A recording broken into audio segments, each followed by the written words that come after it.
కొందరు అమ్మాయిలు ఉంటారు, నీకు బాయ్ ఫ్రెండ్ అంటే చీ అని అంటారు. చీ అంటే చీ, దవడ బలరాలతో ఏమనుకున్నారు? ఉంటే ఉన్నారని చెప్పాలి, లేదంటే లేదని చెప్పాలి. చీ అంటే చీ, వీళ్ళు లేరనే అంటారు. మళ్ళీ 3-4 మెయింటైన్ చేస్తారు. ఎవరే వీళ్ళంతా అంటే ఫ్రెండ్స్ అని అంటారు. పికప్ ఒకడు వస్తాడు, తినడానికి తీసుకోవడానికి ఒకడు వస్తాడు, తిరగడానికి ఇంకోడు వస్తాడు. నాకు అర్థం కాదు.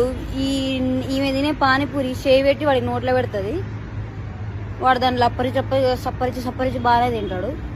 మళ్ళీ ఐస్ క్రీమ్ తింటాడు, ఈ సగం తిని వాడికి ఇస్తుంది. ఆ సగం తిన్నప్పుడు బాగానే తింటారు. మళ్ళీ ఏంటి అంటే ఫ్రెండ్స్ అంటారు. అటెండ్ ఫ్రెండ్స్ అయితే నాకు అస్సలు అర్థం కాదు. ఒక ఈవెంట్కి పోయినప్పుడు ఒకడు వస్తాడు పికప్కి, ఇంకో ఈవెంట్కి వెళ్ళినప్పుడు ఇంకొకడు వస్తాడు పికప్కి. మళ్ళీ ఎవరే అంటే ఫ్రెండ్స్ అంటారు. నాకు అర్థం కాదు, బాయ్స్ అంత సపోర్టివ్గా ఉంటారు అమ్మాయిలకు అని చెప్పేసి. దొంగ ముఖాలు. బాయ్ ఫ్రెండ్ ఒక్కడే ఉండడు పేరుకి, మిగిలిన వాళ్ళంతా బాగానే ఉంటారు. జస్ట్ బాయ్ ఫ్రెండ్ అని చెప్పుకోరు అంతే. దొంగ ముఖాలు.